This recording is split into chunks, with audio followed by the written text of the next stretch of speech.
본문의 내용은 이제 예수님께서 십자가에 달려 죽기 직전 유대인과 바리새인들이 보낸 수하들이 가룟 유다를 앞세우고 예수님을 잡아가는 장면을 설명하고 있습니다. 한번 이 장면을 머릿속으로 한번 그려보시면은요, 어떤 한 장면이 떠오를 거예요. 마치 영화의 한 장면처럼.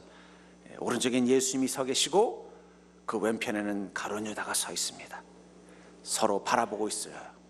그리고 그 가룟 유다 뒤에는 그 예수님을 잡으러 온 바리새인과 또 유대인들의 그 수하들이 무기를 들고 서 있고요, 예수님 뒤에는요, 예수님을 따르는 제자가 그 뒤에 있는 모습일 것입니다.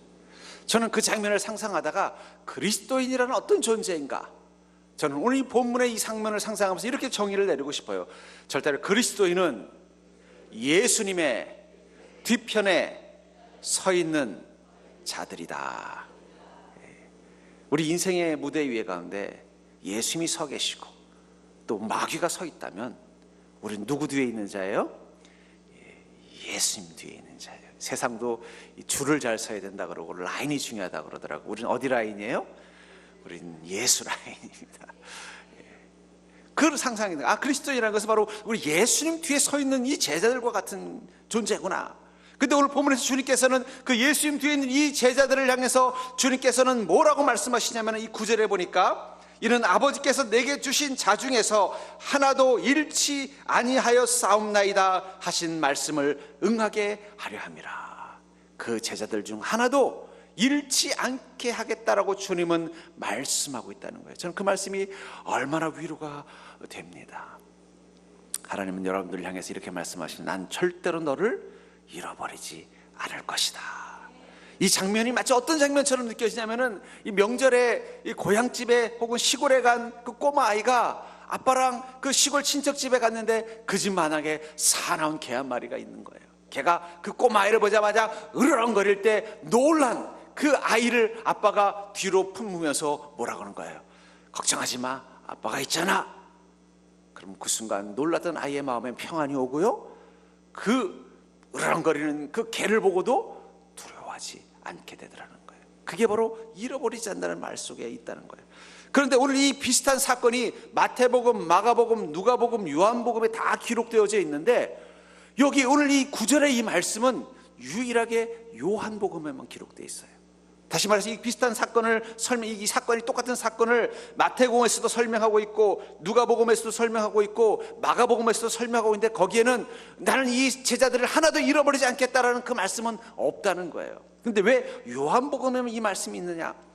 그것은 이 요한복음을 하나님의 명령을 따라 사도 요한이 기록했던 때는 이미 요한의 나이가 8, 90세가 된, 예수님이 돌아가신 지 벌써 오랜 세월이 지났고, 이미 교회가 로마로부터 핍박을 받고 환난 가운데 있는, 마치 예수님께서 유대인들에 의해서 잡혀가던 그날 밤과 같이 긴박한 시간이 교회 가운데 임했다는 거예요.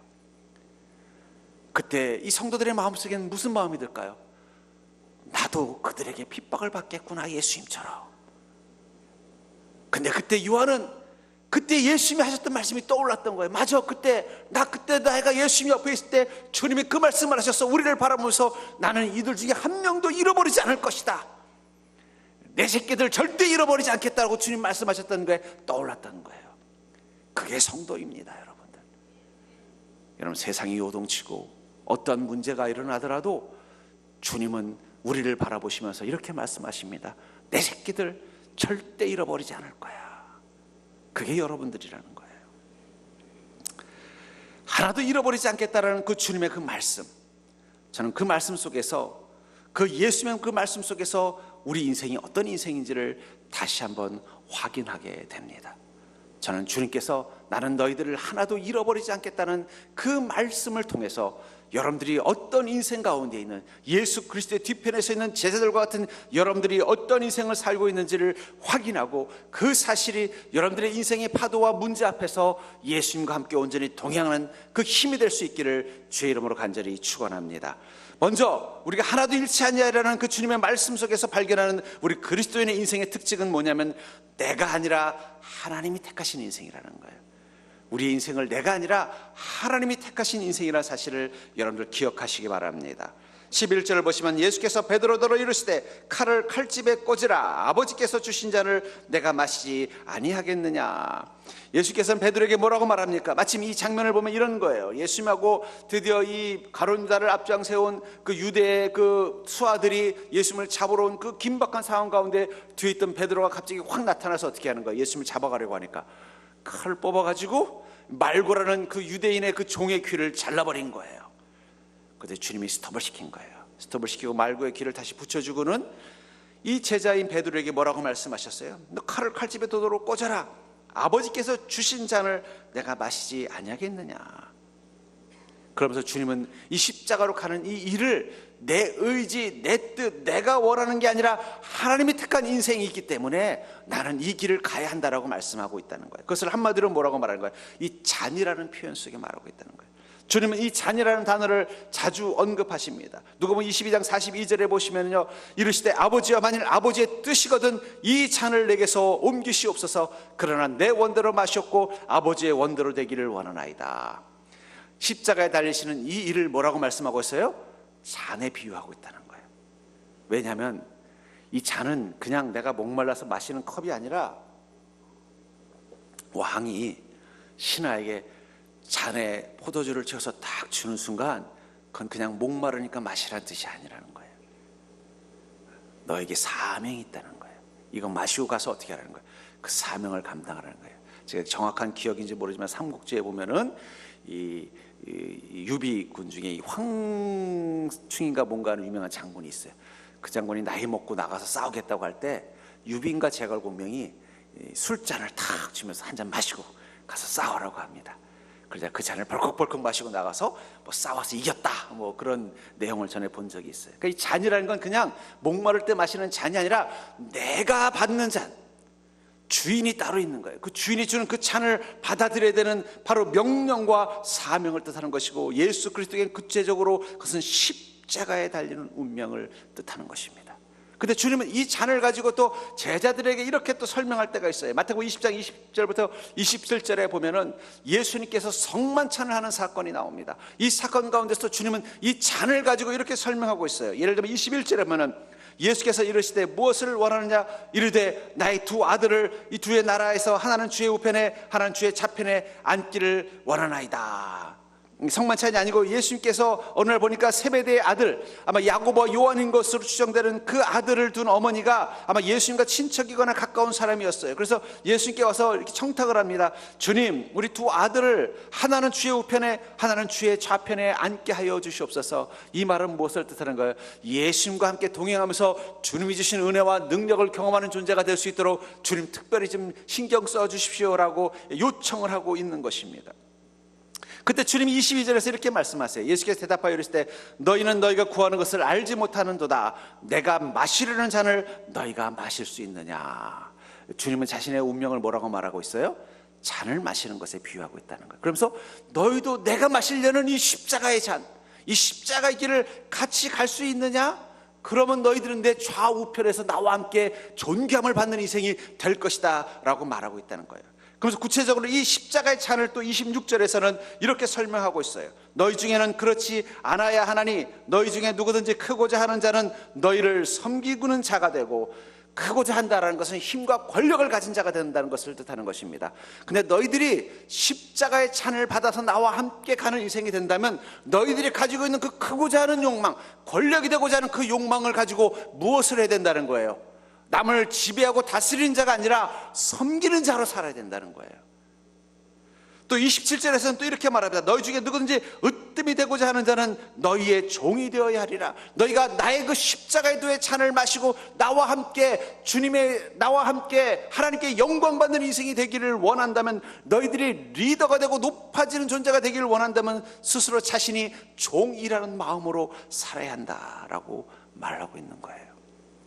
그게 그리스도인의 삶의 방식입니다. 왜냐하면 우리는 하나님으로부터 잔을 받은 자예요. 사명의 잔, 인도하심의 잔을 받은 자라는 거예요. 전 그런 의미에서 여러분들의 인생은요, 예수 그리스도의 뒤편에 서는 순간부터 주님이 주신 그 잔을 받는 자, 예수님과 동일한 인생의 방식이라는 잔을 가진 자예요. 우리는 십자가의 길을 따라가는 자입니다. 그리고 십자가의 길을 구체적으로 뭐라고 말하고 있어요? 너희는 힘을 갖는데 어떤 힘이요? 섬길 힘을 갖는 자가 되야 된다는 거예요. 너는 높은 자리에 앉는 자가 아니라 높은 자리에 앉는 자들을 섬기는 자의 마음으로 살아야 된다는 거예요. 그게 내가 가는 길의 방식이라는 거예요. 저는 구체적으로 이 어떻게 주님을 따라갈 거냐 하는 부분도 중요하지만 더 중요한 것은 뭐냐면 우리는 마치 그 세베대의 아들들처럼 예수님의 제자들처럼 예수님의 뒤를 따라서 가기로 결단한 자라는 거예요. 그렇다면 그 순간부터 우리는 예수님이 마셨던 그 잔과 동일한 인생을 우리 삶의 방향과 목표로 살아야 돼요. 여러분, 세상 사람들하고 똑같은 길로 가시면 안 돼요. 그들은요 어떤 잔을 마시고 싶어해요? 힘 있는 자, 권력 있는 자, 높아지는 자가 되는 것을 인생의 꿈을 꾸면서 살아가는 시대 속에서 주님은 다른 잔을 이야기하고 있다는 거예요. 너희들의 인생이라는 잔은, 나와 함께 마셔야 되는 인생이라는 잔은 높아지는 것이 아니라 낮아지는 것이고 힘을 갖는 것이 아니라 섬기는 것이다 라고 말씀하고 있다는 거예요. 그리고 이 말씀을 통해서 중요한 것은 내 인생이 예수 그리스도의 뒤에 선 인생이라는 그 사실을 기억하는 것입니다. 전 특별히 이 예배의 자리는 우리가 누구 뒤에서 누구를 따라가는 인생인가, 예수 그리스도 뒤에서 예수님을 따라가는 인생이라는 사실을 기억하고 사는 자가 될 수 있기를 주의 이름으로 축복합니다. 그러니까 여러분들 세상에서 권력을 못 갖는다고 실망할 거 없어요. 왜냐하면 우리 주님 뒤따라가니까 그런 거예요. 제가 그래서 농담으로 제 아내한테 그럽니다. 우리는 이번 생은 주인을 잘못 만나서 내가 좀 고생할 것 같다. 저기 부처나 마호메스를 주인으로 섬겼으면 나도 귀족스럽게 화려하게 멋진 인생을 꿈꿀 텐데 하필이면 목수의 아들 예수의 뒤를 따라다니는 바람에 나도 십자가의 도를 따라가야 되니까 올해 이번 생은 고생할 수밖에 없을 것 같다라는 농담을 제 아내랑 할 때가 있어요. 여러분, 우린 주님의 뒤를 따라가기 때문에 우린 힘이 있는 자가 되는 것이 아니라 어떤 인생을 꿈꾸는 자예요? 섬기는 자의 인생을 꿈꾸는 거예요. 우리는 높아지는 자의 인생을 꿈꾸는 것이 아니라 낮은 곳에서 다른 사람들을 돌보는 자가 되는 것을 꿈꾸는 자라는 거예요. 왜냐하면 우리는 주님이 마신 그 잔을 우리도 마시면서 주님과 같은 인생을 살기로 결단했기 때문입니다. 그때 비로소 하나님은 우리를 예수 그리스도의 좌편과 우편의 선자처럼 존귀히 여겨주시겠다라고 성경은 약속하고 있다는 것입니다. 여러분들의 인생은 하나님이 이미 택하셨어요. 여러분들 이미 구원의 잔을 다 받으셨잖아요. 그렇죠? 예수님께서 주시는 그 잔을 이미 맞으셨다는 거예요. 어쩌면 이 예배 자리는 여러분들이 바로 그 예수님을 통해서 하나님이 주시는 잔을 마신 자라는 것을 뜻하는 거예요. 이제 여러분들의 인생에서 가장 중요한 것은 주님이 가셨던 그 길을 뒤따라가는 인생, 그것을 통해서 내가 잘 가고 있는지를 확인하는 거예요. 여러분들이 힘 있는 자를 꿈꾸고 있다면 주님과 반대편에 있는 가룟 유다의 뒤를 따라가는 자일 수도 있다는 거예요. 내가 주인이 되고 높은 자가 돼서 다른 사람들을 부리는 것을 꿈꾸는 인생을 살고 있다면 우린 예수님을 뒤따라가다가 가룟 유다처럼 이 바리새인과 대제사장들을 뒤따라가는 자로 변심한 것일 수도 있다는 거예요. 우리가 주님들을 따라간다면 우리가 가야 하는 그 길은 십자가의 길일 수밖에 없어요. 우린 힘 있는 자가 아니라 섬기는 자, 우린 높아지는 자가 아니라 낮아지는 자의 인생의 목표로 삼고 갈 수밖에 없다는 것입니다. 전 그런 의미에서 여러분들이 더욱더 섬기는 인생이 되기를 주의 이름으로 축복합니다. 더욱더 낮아지는 것을 주님의 이름으로 기뻐하는 자가 되기를 축복합니다. 내 인생이 초라하다는 건 뭐예요? 세상의 기준으로 보면 초라하다는 건 뭡니까? 그건 힘없는 자로 사는 것이고 또 남들이 보기에 별 볼 일 없는 자로 사는 거예요. 그러나 하나님 예수님 뒤편에서 내가 초라해진다는 건 거꾸로예요. 뭐예요? 자꾸 내 몸에 힘이 들어가면 내가 초라해지는 거예요. 내가 자꾸 높아지려고 하면 그게 초라한 거예요. 그러니까 여러분들 왜 인생이 초라하다고 느끼는지 누구 뒤에서 그 마음을 가지고 있는지를 보셔야 된다는 거예요. 내가 대제사장들과 바리새인 뒤에서 내가 초라하다고 생각한다면 그건 내가 힘 있는 자가 되기를 원했고 또 높아지기를 원하는 자가 됐다는 뜻이고, 예수님 뒤에서 내가 초라하다고 느낀다는 것은 뭐예요? 나는 아직도 더 섬겨야 할 자이고 더 낮아져야 될 자라는 뜻이 된다는 거예요. 우리 옆 사람 이렇게 인사해볼까요? 초라해지지 맙시다. 초라해지지 않는 게 뭐라고요? 섬기는 자가 되고 낮아지는 자가 되는 게 초라해지지 않는 거라는 거예요, 우리 그리스도인에게는. 근데 자꾸 내가 남들 비롯해서 사람들에게 힘있고 영향력 있는 존재가 못 돼서 자꾸 초라하다고 느끼고, 또 자꾸 남들에게 내가 지배를 하고 그들을 막 이렇게 호령하고 막 그들을 막 이렇게 그들에게 어떤 섬김을 받지 못해서 내가 초라하다고 느낀다면은 내가 정말 예수님 뒤편에서 주님을 따라가는 인생인가, 주님이 받으셨던 그 십자가의 잔을 나도 함께 마시고 공유하는 인생인가를 한번 심각하게 고민해 보셔야 된다는 거예요. 우리가 초라해질 때는 힘을 숭배할 때입니다. 우리가 초라해질 때는 높아지려고 할 때라는 그 사실을 기억하는 자가 되기를 주의 이름으로 축복합니다. 제가 보니까 그런 의미에서는 여기 초라한 분이 한 분도 없네요. 예, 여러분들 중에 보니까 높아지려는 사람도 없고 힘든 자가 되려는 분도 없는 것 같아요. 여러분들 지금 잘 가고 있는 거예요. 주님이신 인생의 잔을 기쁨으로 받아서 주님과 함께 잘 가고 있는 것입니다. 우리 옆 사람 보고 한 번 더 인사해볼까요? 여러분, 당신은 지금 잘 가고 있습니다.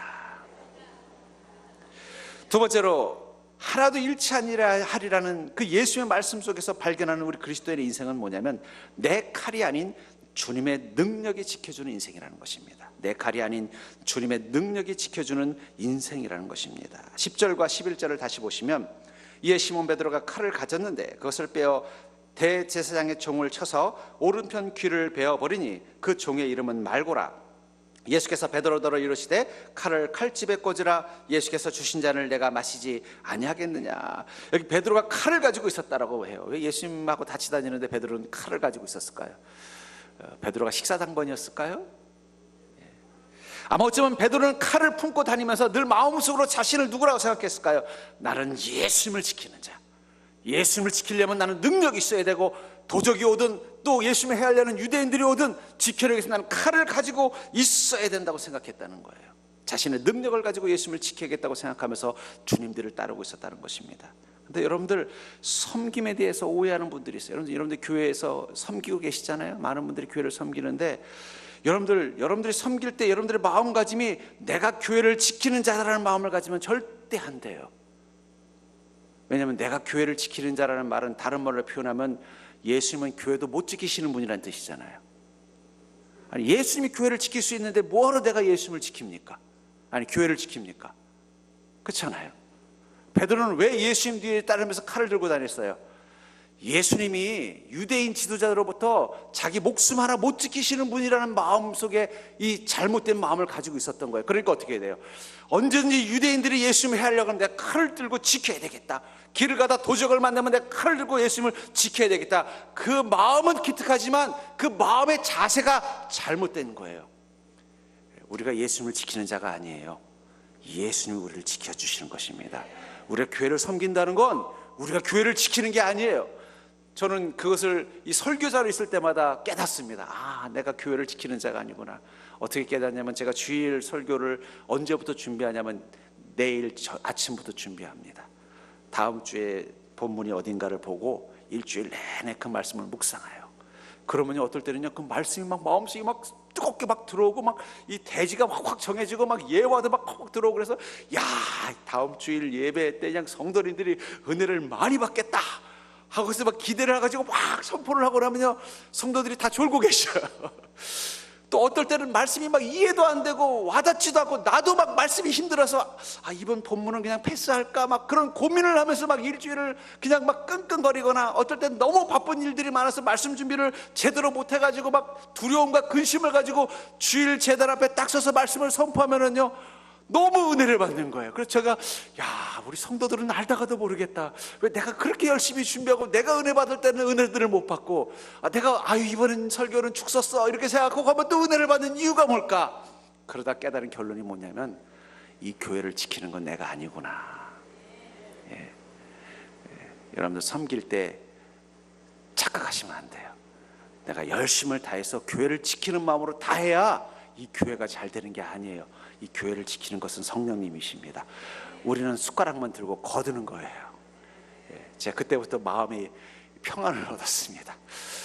어떨 때는 토요일이 돼도 말씀이 막 와닿지 않고 준비가 잘 안 되고, 뭔가 막 지금이라도 본문을 바꾸고 싶은 막 충동이 있다가도, 그래, 이번 주일 예배 우리 성도님들에게 은혜를 주는 건 내가 아니라 성령님이시지. 나는 그냥 주님이 내게 준비한 이 시간과 기회를 가지고 전하기만 하자. 그런 은혜를 받아요. 근데 이번엔 내가 이 말씀 내가 잘 알지, 이걸 가지고 한번 멋지게 해봐야지. 그러면 또 다들 졸고 계신 거예요. 여러분들, 베드로가 잘못한 건 뭐냐면 그 주님을 사랑하는 마음은 기특하지만 자신의 능력으로 주님을 지키겠다고 생각했다는 거예요. 아니에요. 예수님이 베드로를 지키는 거지 베드로가 예수님을 지키는 게 아닙니다. 성령님이 여러분들을 지켜주시는 것이지 여러분들이 성령님을 지키시는 게 아니라는 거예요. 그렇기 때문에 주님은 우리에게 뭐라고 말씀하세요? 칼을 칼집에 꽂으라. 성경에 보면은 주님의 영광을 위해 쓰임 받았던 위인들 중에 보면은요, 칼 가지고 주님의 나라를 위해서 크게 쓰임 받은 자는 별로 없어요. 왜 모세는 지팡이를 가지고 이 애국 군대와 싸워서 승리했을까요? 왜 다윗은 물맷돌을 가지고서 그 골리앗을 쓰러뜨렸을까요? 다윗은 활 쏘는 법을 몰랐을까요? 그래서 물맷돌을 던졌나요? 여러분, 물맷돌이 되게 무서운 무기인 것 같지만 중요한 건 골리앗이 다윗과 싸울 때 다 투구 쓰고 갑옷 입고 싸웠어요. 근데 하필이면 그 돌이 투구로 가리지 못한 곳에 정통으로 맞은 것 뿐이에요. 헬멧 쓴 데다가 돌 맞아보세요. 죽나 안 죽지. 왜 모세가 창을 가지고 싸우지 않고 하나님 지팡이를 가지고 했을까요? 왜냐하면 이 칼이라는 것은요, 그 칼을 쥔 자의 능력을 반영하기 때문이에요. 그래서 칼을 요리사가 쥐고 있으면 그 칼을 통해서 뭐가 나와요? 맛있는 요리가 나오는 것이고, 칼을 검투사가 쥐고 있으면요, 적을 죽이는 무기가 되는 거예요. 그건 철저히 그 칼을 쥔 자의 능력을 상징하는 게 칼입니다. 근데 주님 뭐라고 말씀하시는 거예요? 너의 능력을 집어넣으라는 거예요. 칼집에. 그걸 가지고 너의 인생을 지키겠다는 착각하지 말라는 거예요. 여기 칼을 꽂으라라는, 꽂다라는 말이 헬라어로 발로라는 말을 쓰는데, 이 발로라는 말은 내 던지다, 쫓아내다라는 뜻도 있어요. 그러니까 다시 말해서 이 칼을 칼집에 꽂으라는 얘기는 뭐예요? 언제든지 다시 뺄 수 있도록 잘 준비해서 꽂으라는 얘기가 아니라 다시는 빼지 않을 만큼 그냥 꽉 집어넣어서 처박아 놓으라는 거예요. 다시는 내 앞에서 너의 의지와 너의 능력과 너의 재능이라는 칼을 뽑아서 너의 삶의 문제를 해결하려고 들지 말라는 거예요. 그건 내 뒤를 따르는 자의 모습이 아니라는 것입니다. 그게 바로 베드로에게 칼집을 꽂으라는 거예요. 이 말을 듣고 나서 예수님의 제자는 그 뒤부터 자기 인생의 십자가 앞에서, 자기 인생의 골고다 언덕 앞에서 자신을 해하고 핍박하려는 이 바리새인과 유대인들의 졸개들과 같은 그 적들 앞에서 그들은 자기의 능력과 의지라는 칼을 한 번도 뽑은 적이 없어요. 오직 성령님께서 그들을 지켜주시기를 요청하면서 주님의 은혜 앞에 자신을 맡겼다는 것입니다. 그게 그리스도인입니다. 시편 37편 5절에서는 그래서 이렇게 말합니다. 내 길을 여호와께 맡기라. 그를 의지하면 그가 이루시고. 베드로서 5장 7절은 또 이렇게 말합니다. 너희 염려를 다 주께 맡기라. 이는 그가 너희를 돌보심이라. 또 잠언 16장 3절은 너의 행사를 여호와께 맡기라. 그리하면 내가 경영하는 것이 이루어지리라. 또 시편 55편 22절은요, 내 짐을 여호와께 맡기라. 그가 너를 붙드시고 의인의 요동함을 영원히 허락하지 아니하시리라. 맡긴다는 건 뭐라는 거예요? 칼집에 칼을 꽂으라는 뜻이에요. 너의 힘, 너의 능력, 너의 생각, 너의 그 의지로 너희 삶의 문제와 적들과 싸우려고 하지 말고 그건 완전히 내팽개쳐버리고 발로 차버리듯이 내던져버리고 나에게 맡기라는 거예요. 우리 그리스도인의 인생은 내 능력이라는 칼이 아니라 주님의 능력이 지켜주는 인생이라는 사실을 믿으시기 바랍니다. 주님께서 그 말을 뭐라고 말하는 거야? 하나도 잃어버리지 않겠다. 여러분들의 인생 하나님께 맡기십시오. 여러분들 칼집에 칼을 꽂듯이 여러분들의 생각, 여러분들의 마음, 여러분들의 근심, 여러분들의 두려움까지 다 집어넣어 버리시고 주님께 맡기는 믿음과 의지를 가지고 여러분들의 문제 앞에 서 보십시오. 그럼 그 순간 여러분들은 하늘의 천사가 여러분들을 호위하고 있는 것을 보게 될 것입니다. 성령의 검이 여러분들을 지키고 보호하시는 것을 경험하게 될 것입니다. 그렇기 때문에 하나도 잃어버리지 않겠다는 주님의 그 말씀 속에서 발견하는 우리 인생은 내 행운이 아닌 하나님의 보호하심을 따라 가는 인생이라는 것을 우리는 발견하게 됩니다. 내 행운이 아니라 하나님의 보호하심을 따라 가는 인생이라는 사실을 발견하게 된다는 것입니다.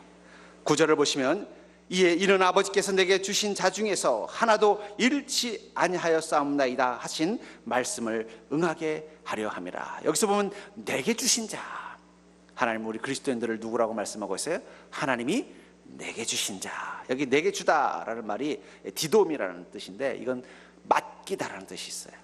여러분 혹시 누가 물건 맡기면 어떻게 해요? 대충 놔둡니까? 맡긴 사람이 언제든지 찾으면 줄 수 있도록 특별히 신경 쓰잖아요. 그렇죠? 하다못해 뭐 조그만 물건이라도 이거 좀 맡아줘 하면은 어떻게 돼요? 그거 잃어버릴까 봐. 내 물건이면 그냥 잃어버리면 그냥 무시해버릴 수 있는 물건일지라도 누군가 맡겼기 때문에 그걸 잃어버렸다가 자칫 그 맡긴 사람을 실망시킬까 봐 어떻게 해요? 더 신경 쓰잖아요. 그게 맡기다. 디돔이라는 뜻이라는 거예요. 주님께서 우리 그리스도인을 향해서 뭐라고 말하냐면 하나님이 내게 맡긴 자들이다 라고 말하고 있다는 거예요. 그러니까 여러분들 하나님께서 예수님께 여러분들을 맡겼습니다. 하나님께서 여러분들을 예수님의 영이신 성령님에게 여러분들을 맡긴 거예요. 그러니까 여러분들이 성령님을 모시고 사는 게 아니라 성령님이 여러분들을 보호하고 살고 계신 거예요. 왜 성령님이 여러분들 함께 있는 줄 아세요? 맡겨놨으니까 잃어버릴까 봐. 맡겨놨으니까 잃어버릴까 봐 늘 함께 옆에 붙어 계신 거예요. 어디 못 가게 아예 속에 들어와서 계신 거예요. 그러면서 여러분들을 해하려고 하는 그 악과 적과 인생의 시련과 문제 앞에서 여러분들을 지키기 위해서 언제든지 스탠바이 하고 계신다는 거예요. 성령님이 여러분들이 아이고 천국에서 힘들고 바빴는데 니들 속에 들어와서 나는 좀 쉬다 가겠다 이런 뜻으로 여러분들 마음속에 온 게 아니라 여러분들의 인생의 문제마다 여러분들을 하나님께서 이 성령님께 맡겨놓은 그 여러분들의 영혼을 지켜내기 위해서 늘 여러분들의 마음속에서 늘 무장하시고 여러분들을 해치려고 하는 그 문제 가운데서 여러분들을 지키기 위해서 늘 스탠바이 하고 계신다는 거예요. 그것을 하나도 잃지 아니하다. 이 하나도 잃지 않는다는 말이 결코 결단코 반드시 100%라는 뜻이 있어요. 하나님은 여러분들 하나도 잃지 않을 것입니다. 여러분들 세상 가운데 쓰러지도록 절망하도록 놔두지 않겠다는 거예요. 반드시 여러분들을 지켜내겠다는 거예요. 그렇기 때문에 여러분들에게 지금 필요한 것은 무엇입니까? 맡기는 믿음이라는 거예요. 맡기는 믿음. 내 인생의 책임의 주체가 내가 아니라 예수님이라고 고백하는 게 맡기는 거예요. 여러분들이 절대 불러서는 안 되는 노래가 있어요. 그게 뭘까요? 내 인생은 나의 것. 절대 그런 노래 부르시면 안 돼요. 그건 세상 사람들이라 부르는 거예요. 그럼 우리 어떻게 불러야 될까요? 절 따라해볼까요? 내 인생은 주의 것. 그게 믿음이에요. 그게 맡기는 것입니다. 여러분들의 인생에 어려움이 있으면요, 누구 잘못이에요? 주님이 보관을 잘못한 거예요. 한번 생각해 보세요. 제가 전에 차를 옛날에 마티즈를 뽑았는데 산지 한 1년 됐을까? 저랑 친한 목사님이 차가 없으셨어요. 그래서 저한테 전화가 왔어요. 목사님, 저 차 좀 시골에 좀 가야 되는데 좀 빌려달라는 거예요. 근데 원래 이 남자들이 자기 차 남 안 빌려주거든요. 근데 워낙 친한 목사님이 부탁하니까 되게 거절할 수가 없더라고요. 그래서 빌려줬어요. 한 3일 동안 뭐 시골에 간다 그래서 빌려줬는데 막 불안한 거예요. 맡겨놓고 혹시라도 기스라도 내면 어떡할까. 근데 왔는데 보니까는 다행히 기스는 안 났어요. 근데 보니까 딱지를 하나 떼고 오셨더라고요. 여러분들의 인생이 망가진다면 누가 더 불안할까요? 여러분들보다 성령님이 더 불안하세요. 왜냐하면 하나님이 여러분들을 성령께 맡겼기 때문입니다. 그러니까 여러분들 힘들 때 그러세요. 좀 성령님을 위로해 주세요. 여러분들 마음에 너무 삶이 힘들어요. 막 가정의 문제로 힘들고 또 직장의 문제로 힘들고 건강의 문제로 힘들 때 여러분 성령님 보고 그러세요. 아이고 저 때문에 고생 많으시네요. 오히려 위로를 좀 해주세요. 왜냐하면 성령님은 더 힘들어하고 있어요. 아이고 하나님이 이거 맡겨놨는데 내가 어떻게 하다 보니까 이 사람이 병이 들은 거예요. 이거 하나님이 맡겨놨는데 내가 어쩌다 보니까 이 사람의 가정에 문제가 생긴 거예요. 하나님이 맡겨놨는데 어쩌다 보니까 이 사람의 직장생활에 어려움이 생긴 거예요. 여러분들은 그것 때문에 근심하고 있을 때 성령님 속에서 막 좌불안석하고 있는 거예요. 이거 하나님이 아시면 이거 혼날 텐데 이거 어떻게 해야 되나. 왜냐하면 하나님이 성령님에게 여러분들을 맡겼기 때문입니다. 그러니까 여러분들의 인생은 하나님이 책임지시는 인생이라는 거예요. 그러니까 맡긴다는 건 다른 말로 표현한다면 내 인생의 책임의 주체가 내가 아니라 예수님, 성령님에게 있다는 것을 고백하는 것입니다. 그래서 시편 23편 4절에 한 그리스도인이 이렇게 고백하지 않습니까? 내가 사망의 음침한 골짜기로 다닐지라도 해를 두려워하지 않을 것은 주께서 나와 함께 하심이라. 주의 지팡이와 막대기가 나를 안위하시나이다. 그 당당하게 나는 인생의 해, 나를 해치고 고통스럽게 만들고 절망하게 만드는 것들을 두려워하지 않는다라고 말하고 있어요. 왜 두려워하지 않냐면 주의 지팡이와 막대기가 나와 함께 하실 것이라는 것을 믿기 때문이라는 거예요. 그게 맡기는 것입니다. 특별히 우리 시대의 가장 중요한 행복의 조건은 뭘까? 바로 시편 23편 4절에서 고백한 그 고백이에요. 나는 내 평생에 사망의 음침한 골짜기로 다닐지라도 해를 두려워하지 않는 은혜. 여러분, 세상 보면 불안하죠?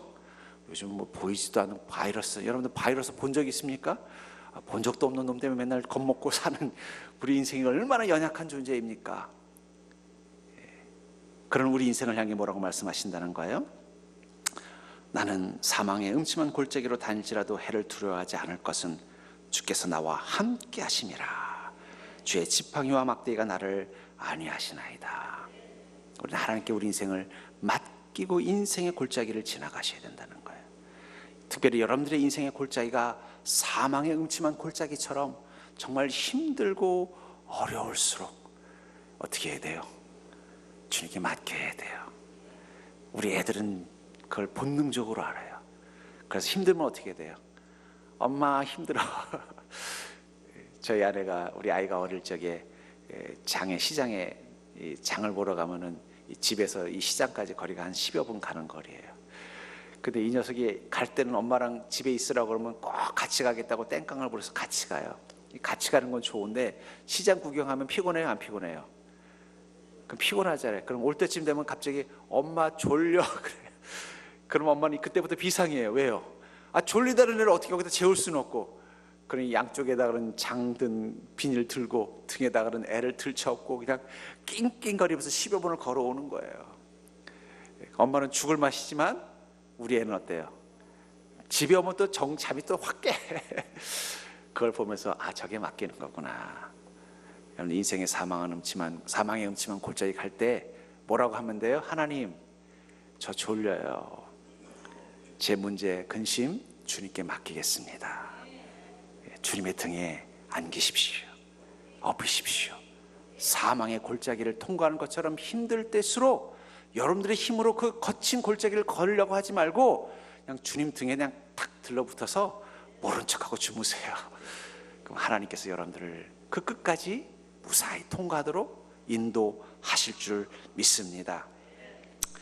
특별히 저는 이 오늘 본문의 내용을 보면서 이제 예수님께서 십자가의 골고다 언덕을 올라가기 직전의 사건이라는 거예요. 그 속에서 예수님께서 내가 끝까지 잃지 않겠다고 하는 그 주님이 지켜주시는 인생은 어떤 인생입니까? 그것은 바로 예수님의 뒤편에 있었던 인생이라는 거예요. 예수님의 뒤편에서 떠나서 자기 스스로 자기 인생을 지키기 위해서 예수님을 배반했던 가룟 유다는 주님이 지켜주시지 않았어요. 그러나 끝까지 예수님 뒤편에 있었던 베드로와 요한과 같은 자들은 주님께서 지켜주셨다는 거예요. 그리고 그들이 예수님 뒤편에 있었다는 것은 다른 말로 표현하면 십자가를 향해 가시는 주님의 그 길을 그들도 따라가는 자가 되었다는 것입니다. 그리고 그들의 그런 인생을 고린도전서 1장 8절은 이렇게 설명하고 있습니다. 십자가의 도가 멸망하는 자들에게는 미련한 것이요 구원을 받는 우리에게는 하나님의 능력이라. 십자가의 도는 고난의 길이 아니에요. 십자가의 도는 주님의 능력으로 우리의 삶을 지켜낼 수 있는 능력입니다. 은혜입니다. 그래서 주님은 오늘도 우리가 예수님의 뒤를 따라서 주님이 마신 그 인생의 잔을 마시고 함께 주님과 함께 십자가를 향해 나가기를 명령하고 계신 거예요. 여러분들의 인생을 고통스럽게 하기 위해서가 아니라 주님이 지켜주시는 인생, 주님이 도와주시는 인생, 주님과 함께 부활의 삶을 사는 인생을 만들기 위해서 주님은 우리가 십자가의 도를 따라 살도록 명령하고 계신다는 것입니다. 어쩌면 여러분들이 지금 인생의 어려움과 고난 가운데 있을 때 그것은 바로 그 십자가를 앞두고 주님이 서 계셨던 이 언덕과 같은 시간일지도 몰라요. 여기서 여러분들은 선택하셔야 돼요. 끝까지 예수님 뒤에서 따라갈 것인가? 아니면 예수님을 따라가는 것이 두려워서 예수님을 버리고 달아날 것인가? 그것은 여러분들의 선택입니다. 그러나 분명한 것은 주님의 뒤를 끝까지 따라간 자들을 향해 주님은 뭐라고 말씀하시냐면 나는 그들 중 하나도 잃지 아니할 것이다. 전 여러분들이 그런 복을 누린 인생이 되기를 주의 이름으로 간절히 축원합니다.